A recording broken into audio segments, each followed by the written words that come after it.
Good morning दोस्तों।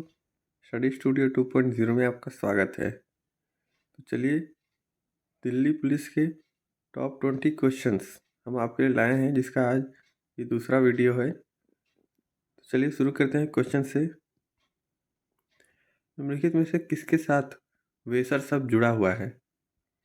वेसर शब्द किसके साथ जुड़ा हुआ है? ऑप्शन देख लीजिए। शास्त्रीय संगीत, आदिवासी त्योहार, लोक नृत्य, मंदिर की वास्तुकला। तो इसका राइट आंसर है आपका मंदिर की वास्तुकला के साथ वेसर शब्द जुड़ा हुआ है। तो चलिए नेक्स्ट क्वेश्चन के साथ। राजा समुद्रगुप्त के दरबार में एक कवि और मंत्री थे। राजा समुद्रगुप्त के दरबारी कवि कौन थे? हरिसेन, बाणभट्ट, वासुमित्र, कंबन। तो इसका राइट आंसर हो जाएगा आपका ऑप्शन ए हरिसेन। हरिसेन जो है राजा समुद्रगुप्त के दरबारी कवि थे। आगे देख लीजिए। मिट्टी की नमी को बनाए रखने के लिए जैविक पदार्थ की एक परत के साथ नंगे जमीन को कवर करने की प्रक्रिया को कहा जाता है। क्या कहा जाता है? मिट्टी की जो है नमी को बनाए रखने के लिए। तो देख लीजिए ऑप्शन। समोच्च जुताई, छत की खेती, मुल्चिंग, इंटर क्रॉपिंग। इसका राइट आंसर बनेगा आपका मुल्चिंग।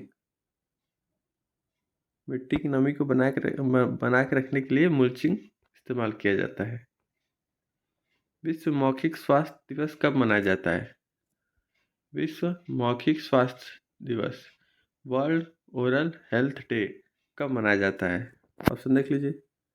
18 जनवरी, 30 जुलाई, 6 मई, 20 मार्च। तो इसका राइट आंसर बनेगा आपका ऑप्शन डी, 20 मार्च को वर्ल्ड ओरल हेल्थ डे मनाया जाता है, विश्व मौखिक स्वास्थ्य दिवस। निम्नलिखित में से कौन सा पुरातात्विक स्थल गुजरात राज्य के बाहर स्थित है? कौन सा जो पुराना स्थल जो है वो आपका गुजरात से बाहर स्थित है? तो आप देख लीजिए। अमरपुरा ये गुजरात में है, धौलावीरा गुजरात में है, रंगपुर गुजरात में है, लेकिन राखीगढ़ी आपके गुजरात में नहीं है। ये आपको पड़ेगा हरियाणा में। कहाँ? हरियाणा में। तो ये याद रखिएगा आप लोग। चलिए नेक्स्ट क्वेश्चन के साथ। भारतीय दंड संहिता के अंतर्गत आत्महत्या करने का प्रयास एक वर्ष के लिए साधारण कारावास के साथ दंडनीय है, तो जुर्माना या दोनों के साथ हो सकता है। मतलब आत्महत्या करने के लिए आपको कितने साल की सज़ा हो सकती है? ऑप्शन देख लीजिए। 3 वर्ष की, 6 महीने की, 1 वर्ष की, 3 महीने की। तो इसका राइट आंसर होगा आपका ऑप्शन सी, 1 वर्ष के लिए। अगर आप आत्महत्या करने की कोशिश कर रहे हैं तो आपको जुर्माने के साथ 1 वर्ष तक जेल में रखा जा सकता है। इसलिए आत्महत्या ना करें। जो भी पायलट है वो आत्महत्या ना करें। चलिए नेक्स्ट क्वेश्चन। निम्नलिखित में से कौन सा हरियाणा का नृत्य रूप है? हरियाणा का कौन सा नृत्य है इसमें? वेलकाली, फाग, चैती, बूंदावनी। तो हरियाणा का नृत्य इसमें से कौन सा है? तो इसका राइट आंसर बनेगा ऑप्शन 2, फाग।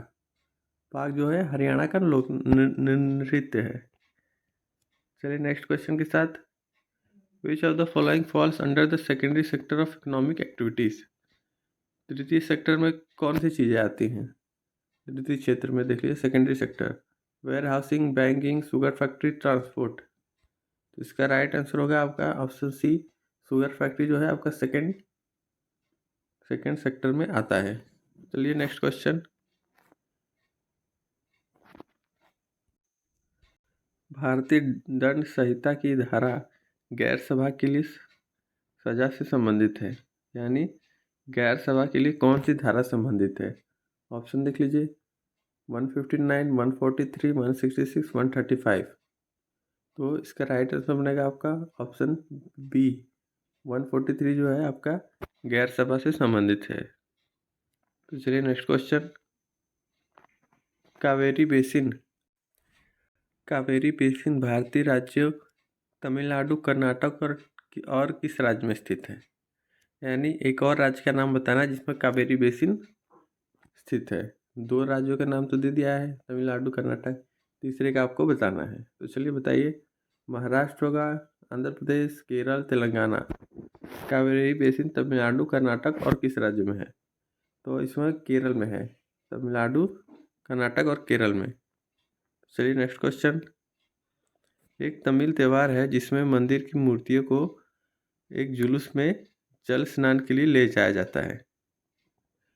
वो कौन सा त्यौहार है तमिल का? तो आप देख लीजिए ऑप्शन: मासी मगम, मोपिन, वेट टुकड़, खुवादो कूट। तो इसका राइट आंसर बनेगा आपका मासी मगम, राइट आंसर है।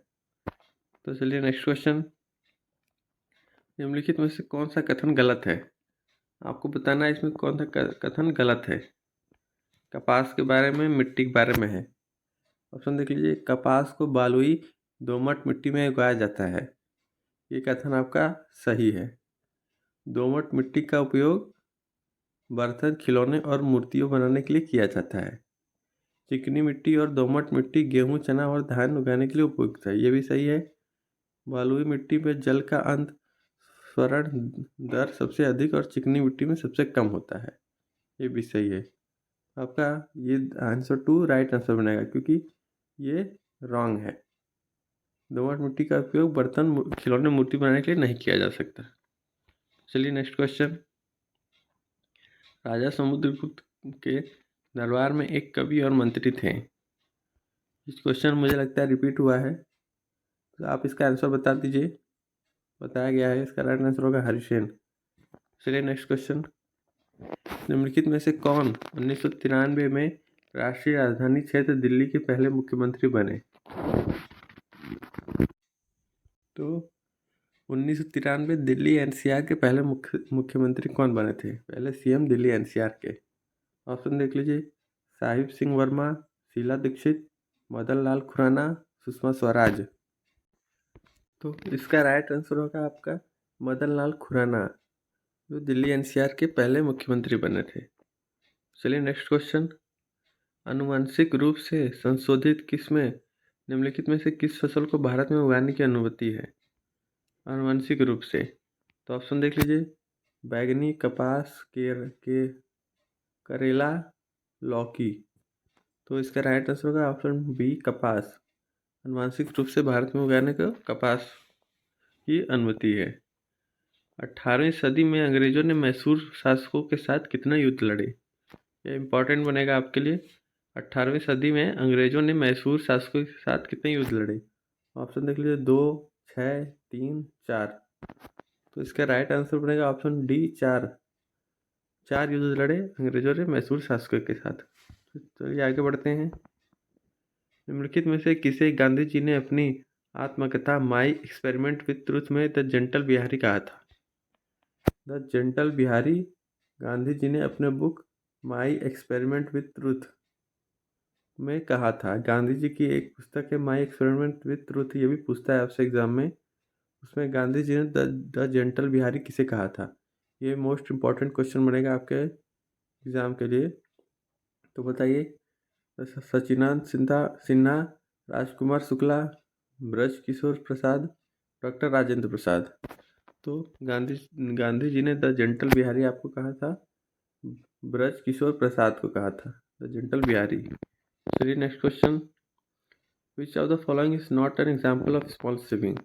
छोटी बचतों का कौन सा इसमें से एग्जाम्पल नहीं है जिससे आप छोटी बचत कर सकते हैं? कौन सा इसमें नहीं है? National saving certificates, mutual fund, किसान विकास पत्र, पोस्ट ऑफिस। तो ऑप्शन देख लीजिए: नेशनल म्यूचुअल फंड इसका राइट आंसर बनेगा, जिससे आप स्मॉल सेविंग नहीं कर सकते। तो चलिए नेक्स्ट क्वेश्चन। दीन ए इलाही की शुरुआत किसके शासनकाल में की गई थी? दीन ए इलाही एक प्रथा है जो मोस्ट इम्पॉर्टेंट आपके एग्जाम में पूछ सकता है। वो किसके शासन में स्थापित की गई थी? तो किसने किया था? बाबर ने, औरंगजेब ने, अकबर ने, शेरशाह सूरी ने। तो दीन ए इलाही की प्रथा जो है आपके अकबर ने शुरू की थी। अकबर राइट आंसर होगा। तो चलिए आगे बढ़ते हैं। आज के लिए इतना ही। आज हमारा पार्ट 2 था टॉप 20 क्वेश्चन के दिल्ली पुलिस के। आप ऐसे ही हमारे साथ बने रहिए कि आपको आगे चल के कहीं और भटकने की ज़रूरत ना पड़े। हम आपकी सारी तैयारी यहीं पर करवा देंगे। चलिए आज के लिए इतना ही। धन्यवाद।